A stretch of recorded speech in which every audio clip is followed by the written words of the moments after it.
से निवेदन है थोड़ा दूरी बनाइए।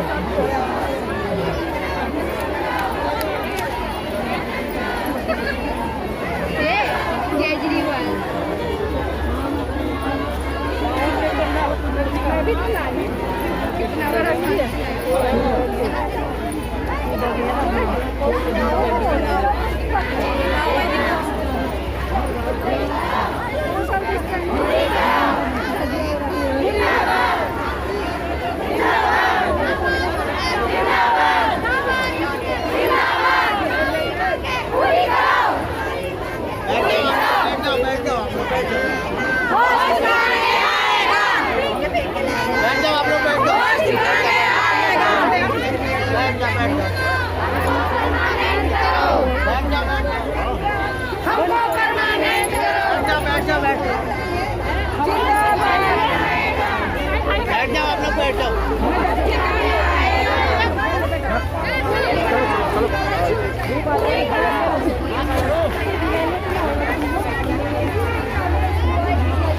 सोशल मीडिया में बहुत इसका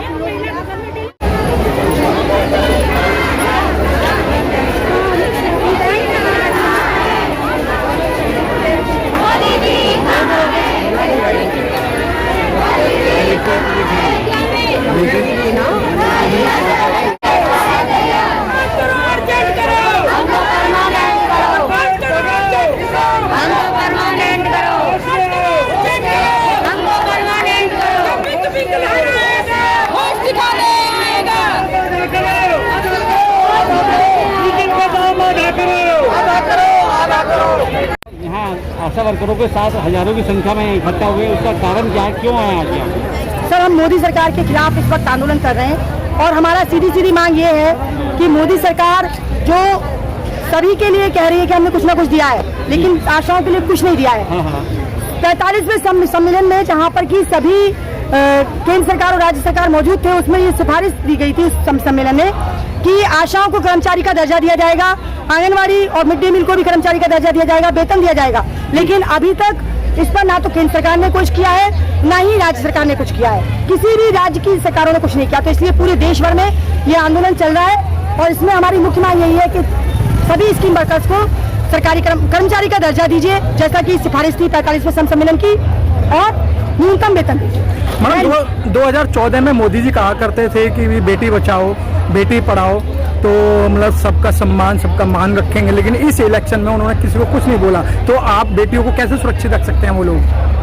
सर, बेटियों को सुरक्षित अगर रख रहे होते और रखने की अगर मानसिकता होती तो मैं कहती हूँ जितने बलात्कार हुए हैं वो बलात्कार नहीं होते। उन बलात्कारों को रोकने के लिए बहुत सारी प्रक्रियाएं मोदी सरकार अपना सकती थी, उन्होंने नहीं अपनाई। ऊपर से जिन स्कीम वर्कर्स को, महिलाओं को उन्होंने निकाल करके घर से जॉब पर लगाया, उनको इंसेंटिव, उनको मानदेय वो भी ढंग से नहीं दे रहे हैं। उनकी सुरक्षा की बात अगर आप करेंगे, रात को 12 बजे उठ के जाती है ये लोग, तो इनके साथ कोई एक सुरक्षा कर्मी नहीं होता। इनकी क्या सुरक्षा करेंगे? ये बेटियां नहीं है देश की? क्या ये बहुएं नहीं है देश की? जब इनकी सुरक्षा नहीं है, ये तो उनके कर्मचारी हैं, इनकी सुरक्षा नहीं है तो बाकियों की क्या सुरक्षा करेंगे? मतलब हॉस्पिटल में आशा वर्कर जाती हैं तो उनको बड़ी गंदी निगाह से डॉक्टर देखते हैं। बिल्कुल देखते हैं सर, और हम उसका ठीक विरोध करते हैं। यहाँ आशाएं जितनी भी खड़ी हैं ये गवाह दे सकती है कि वहाँ जो डॉक्टर हैं वो कई बारी बदतमीजी भी करते हैं। WHO के एक डॉक्टर ने हमारी एक आशा के साथ, नॉर्थ ईस्ट की आशा के साथ बदतमीजी की, उसका विरोध किया है हम लोगों ने खड़े होकर उस डॉक्टर के खिलाफ नारेबाजी की है।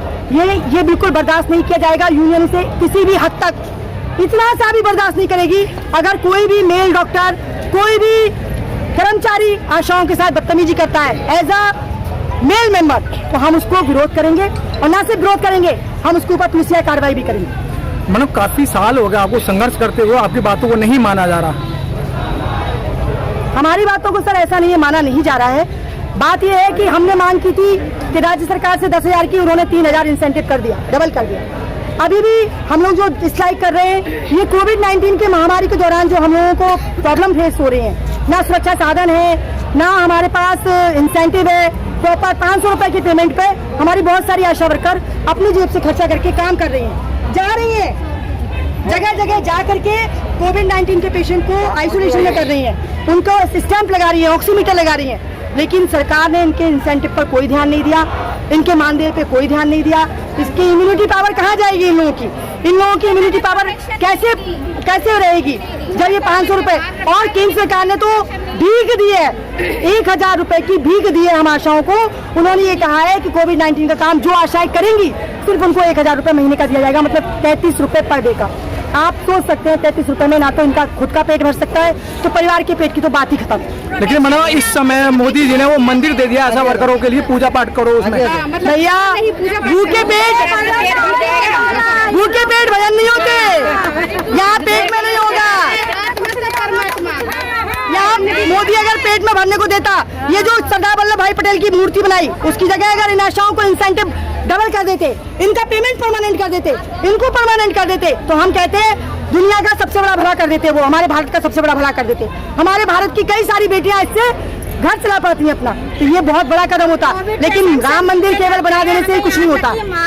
जी हम कोविड पेशेंट से मिलने जाते हैं, क्वारंटाइन वगैरह करने जाते हैं, हमें ना मास्क दिया जाता है ना हमें ग्लव्स दिया जाता है, बल्कि हमें कहते हैं अभी जो है उसी से काम चलो, आपके साथ जो है चलो। ना हमारे पास हमें कोई सैनिटाइजर ना हमें कोई सैनिटाइजर, जैसे हम आशा वर्कर है हेल्थ, हम भी तो हेल्थ डिपार्टमेंट से ही रिलेटेड है, हमें कोई सैनिटाइजर तक मतलब दी नहीं गई है, तो हमारी क्या सुरक्षा की जा रही है हमारी?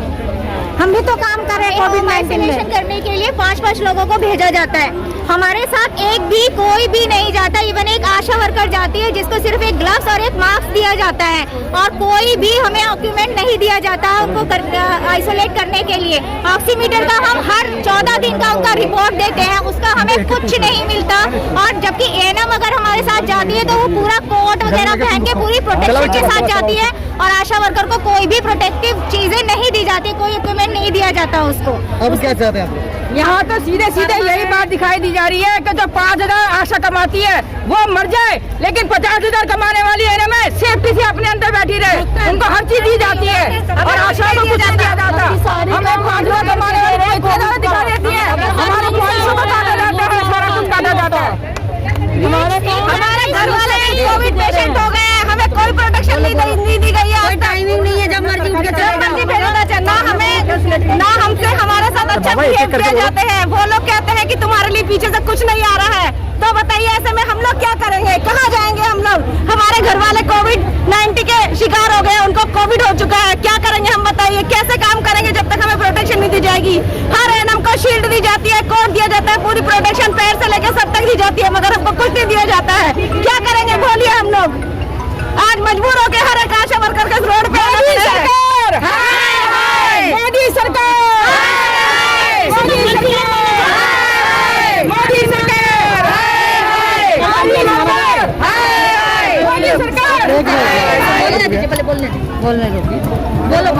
एक एक करके सब लोग बोल लो। मेरा नाम खुशबू शर्मा है, मैं मदनपुर खादर की आशा वर्कर हूँ। मेरा कहना ये है कि जब हम सर्वे करते हैं, हमने डेली सर्वे की है, लेकिन उसका हमें 33 रुपये पर डे का मिला है, लेकिन वही 100 रुपये एएनएम को मिला है। किराए में लग जाता होता है, किराए की बात नहीं है, 100 रुपये एएनएम को सर्वे का दिया जा रहा है। एएनएम कौन सी सर्वे दे रही है? सर्वे हम करके दे रहे हैं, वही सर्वे एएनएम अपने नाम पे चढ़ा रही है, तो उनको जो पैसे दिए जा रहे हैं किस चीज़ का दिया जा रहा है? ये हम कहना चाहते हैं, हम 33 रुपये के हमारे क्या घर चल जाएगा? 33 रुपये में हम घर को छोड़कर भी आते हैं, सब काम करते हैं, और फिर रिविजिट और रिविजिट 14 डेज का पल्स ऑक्सीमीटर की रिपोर्ट है। हमें सरकारी कर्मचारी माना जाए और हमें पूरी फैसिलिटी दी जाए। हम रात देखते हैं ना दिन देखते हैं, हमारी रात और दिन की ड्यूटी रहती है, क्या हमें सुविधा मिलती है? कोई सरकार दे रही है हमें सुविधा? हमें 12 साल हो गए काम करते करते, ना हमारी ऐसा ही है, ना पीएफ है, ना कोई फैसिलिटी है।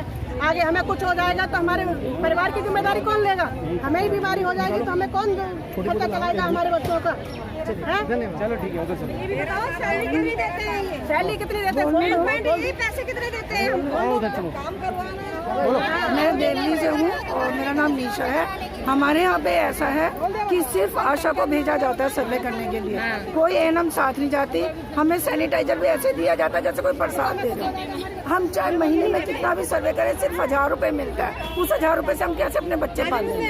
चाहे हम कैसे कोरोना से मर जाएं, चाहे कुछ भी हो जाए। और हम सर्वे करते करते हमारे परिवार नहीं है, हमारा परिवार नहीं है, हमारे बच्चे नहीं हैं। हम लोग जब आशा वर्कर का काम करते हैं तो हमारी ये मांग है कि हमारी सैलरी फिक्स कर दिया जाए और हमारी मांग को और हमारी सुरक्षा को देखा जाए।